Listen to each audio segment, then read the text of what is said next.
point is I want to be in a relationship that works and is good. And maybe if you want a roadmap to get that, we start with some things that bother me about you. No, Robyn, stop. This has to end. You and I have the right to move on. Everybody else has.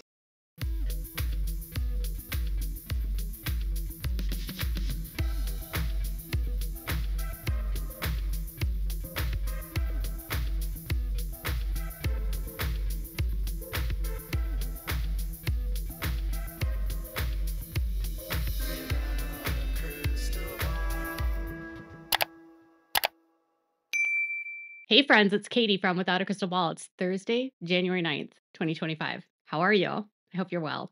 I've been doing some thinking about sister wives. I've been doing some thinking about Robyn Brown, Kody Brown, Janelle, Mary, all these people.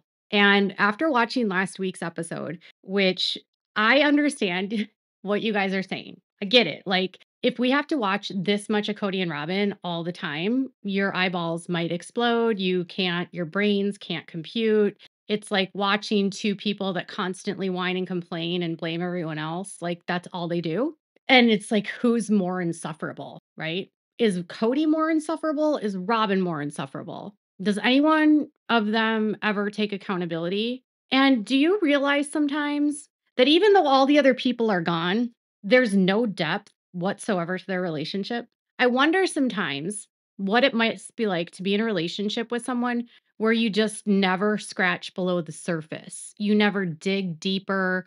You just stay on the surface level, because going beneath that might expose your demons, or you might have to be vulnerable. Unsafe behavior might come out, unsafe thoughts. But, one thing I learned this last week was that Robyn Brown is a pathological liar. I mean, we already knew that, but do you remember how last season Kody got them all dirt bikes, like motorized bikes that are like mini bikes?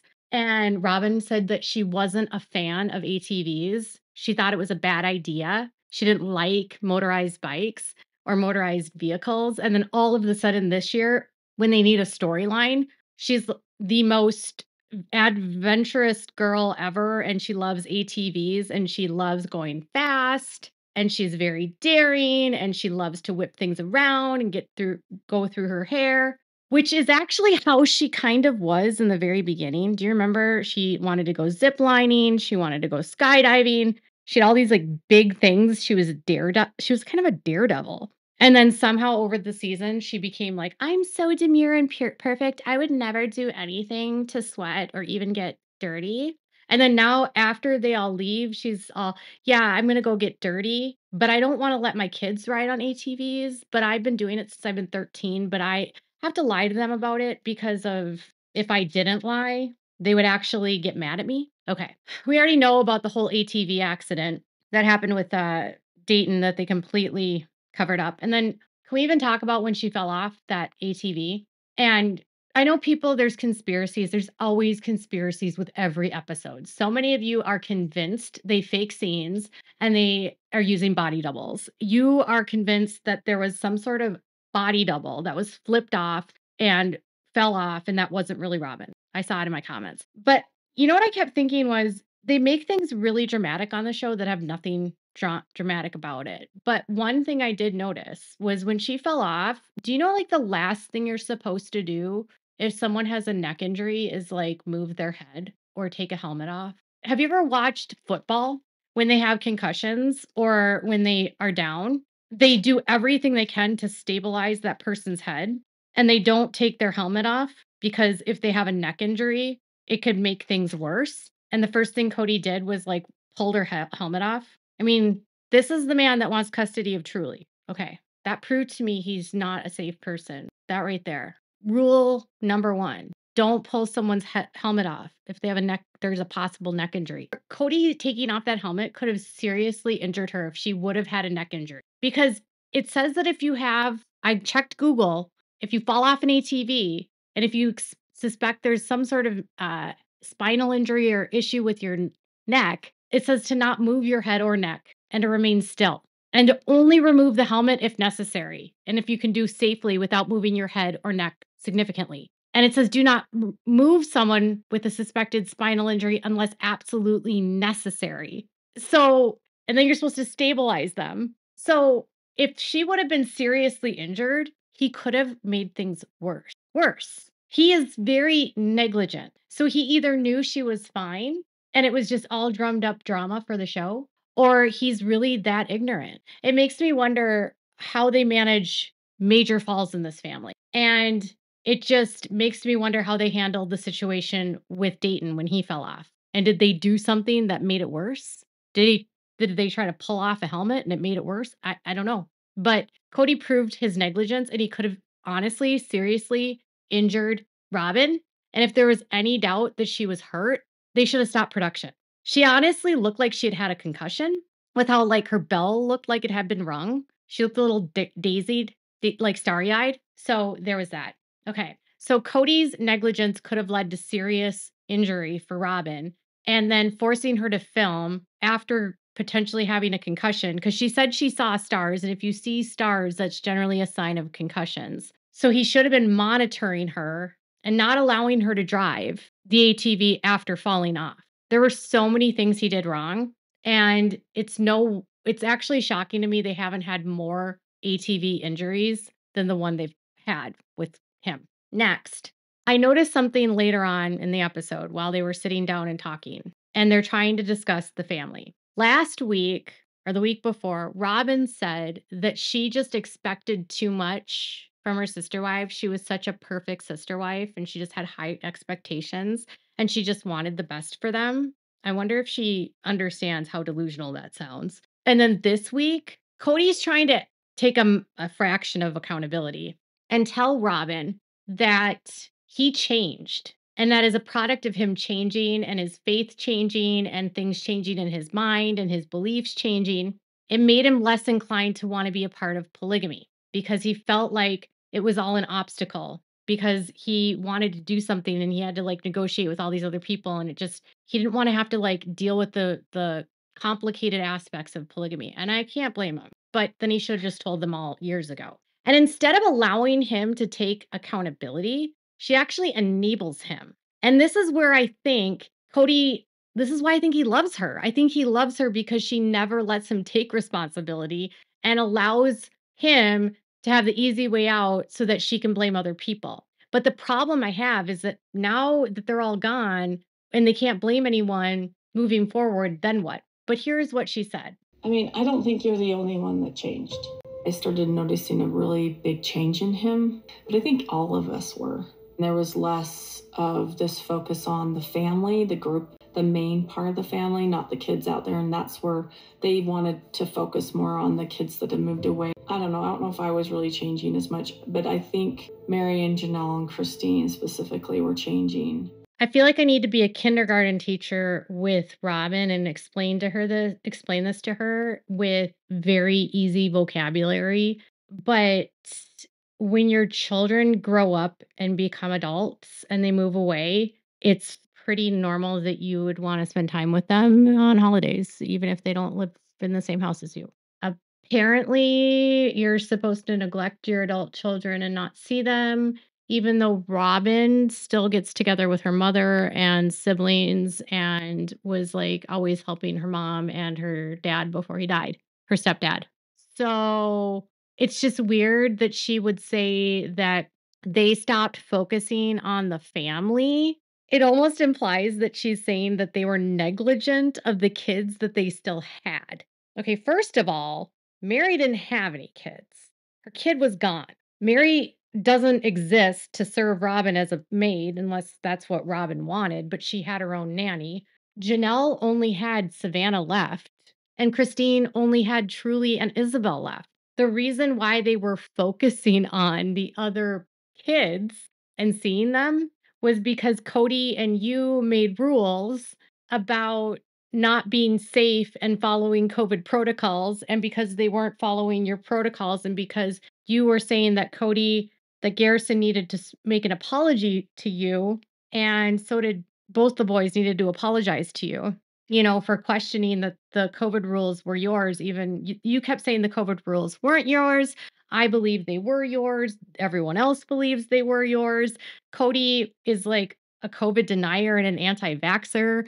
So I don't know how we're supposed to believe that he really was adhering to these rules because we know in the real world he was not. He was doing things, going places. You are the one that was paranoid, but that's fine. I was paranoid too, and I had a kid that was high risk. You did not. So instead of acknowledging that it's okay to change, she has to blame them for changing. See, I viewed those women not as changing, but adapting. Okay. I viewed them as adapting to a very complicated situation and being tired of being mistreated. And they changed their positions by leaving his ass and realizing they wanted more in their lives. And if Kody wasn't going to treat them well and didn't want to spend time with them and was going to put all these obstacles in the way and constantly berate them and verbally abuse them, why would they want to spend time with them when with him and with you, who's going to blame them for everything and remind them that they aren't perfect and remind them that you're the head queen bee? Why would they want to spend time with you and Kody when you and Kody never actually wanted to spend time with them? What I wish Kody and Robyn would actually do is just admit the truth. I know it's hard to admit the truth when you're a narcissist, but what you could say is, we wanted to be a couple. We just wanted to have all kinds of sex and stay holed up in our bedroom. We just wanted to do the things in the bed and have our nanny take care of the kids and spend all of their money. And it's really unfortunate that they didn't like the fact that we were doing that, but tough cookies. That's what they really should say. But then if she said that, you guys wouldn't like her and then she couldn't be the demure victim. It's getting old, Robyn, really old. So that's my take on the Robyn and Kody situation. Now, recently, I noticed something. Okay. I noticed that Janelle made a word thing on her Instagram. Now, here's the thing. I feel like Janelle and Maddie must be doing some sort of manifestation thing with words.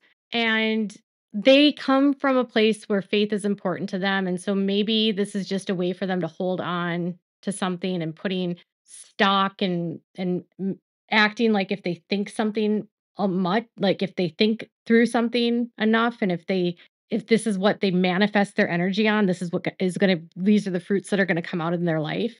But I told you yesterday that Maddie had a word, and Janelle's word is detox. Detoxification. So she says, this year I'm choosing detox as my word for 2025. I've been drawn to this word so strongly the past few weeks. For me, it's a commitment to clear out what no longer serves me in every sense. It's about making space for greater peace and clarity by detoxing my life emotionally, physically, mentally, and spiritually. Here's what it means for me. Physical detox. I'm focusing on nourishing my body with clean, whole foods, staying consistent with my supplementation, home cooking, and minimizing ultra-processed foods. I'm actively embracing the changes that are coming with age and hormone shifts with grace and care. Janelle makes comments about like her physical, and she always talks about her weight being her Achilles heel, and I know she's insecure about it, and she shouldn't be. But if this is what she wants and she thinks it's going to help, I hope she sticks to it. I feel like she has something like this almost every year. Sometimes I wonder if like all of these things they keep doing for their health, if they would actually see like a nutritionist or, if she saw like someone that could help with her diet. I don't know. But yeah, getting older kind of sucks though. Your metabolism does slow down. Okay. Mental detox. It's time to cut down on the noise. I want to be intentional with my screen time, embrace more journaling and writing, lean into time blocking, planning and building routines, less noise, more quiet. Okay. Leaning into time blocking, planning and building routines. So she wants to have more structure in her day. That's kind of how I see it, because time blocking to me would mean that she's going to do things at certain times during the day and have a schedule. Sometimes when you time block and have schedules, though, that actually creates more noise because you have more things you need to feel like you do and you have a to-do list. But maybe she means like she just wants to spend less time online. Emotional detox. I'm also prioritizing meaningful connections and seeking out community in all areas of my life. I will work to set healthier boundaries and release relationships that drain me. I see this benefiting her because I don't think she actually sets good boundaries. And I think she gives people too many chances.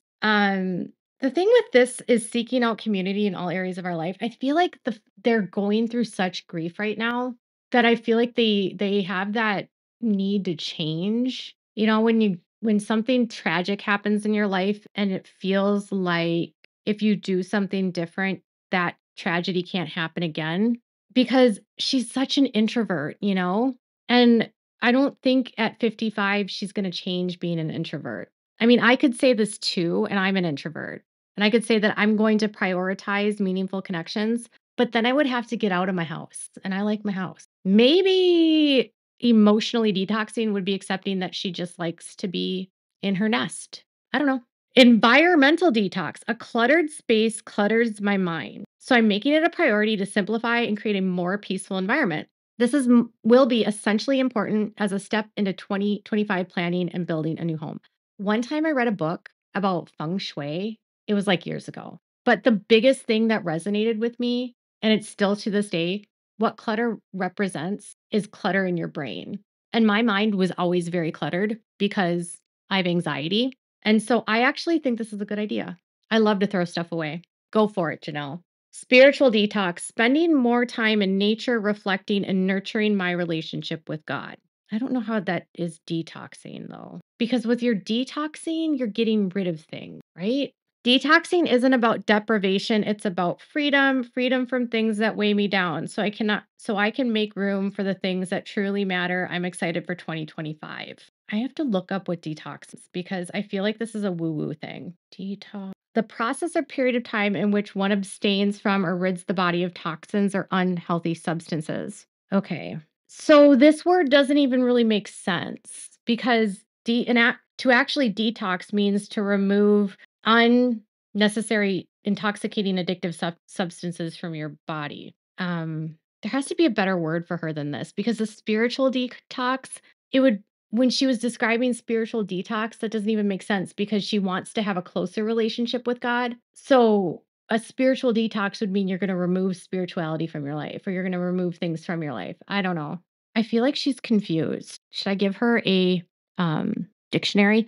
But either way, you guys, the one I agreed with the most was that of all of them was that she needs to set healthier boundaries and release relationships that drain me. So I feel like this means she's going to release relationships with Kody and Robyn. She's basically like, bye, Kody and Robyn. See you next never. Never. See you never. See you never. So Kody and Robyn are doing their thing. Janelle is detoxing, although she doesn't quite understand the detox thing. I understand that some of you in the comments will be like, Kady, you don't get it. That's like a whole thing. You got to detox, got to drink your juices. You know, I have a liver, you guys. I can actually get rid of toxins through my liver, just saying, and my kidneys. And I'm not an alcoholic, so I don't know why I would detox. Maybe it's just like a symbolic thing for her. It sounds to me like her word this year should be simplify instead of detox, right? That would be her word. That's what she described to me was a more simple life. Simplified. So she's going to get rid of Kody and Robyn. That's what I liked. But what are your thoughts about all of this? Please let me know in the comments below. Make sure to give this video a thumbs up. Make sure to subscribe to my channel if you haven't subscribed and click the bell so you never miss a video. Thanks so much for watching. Bye, guys.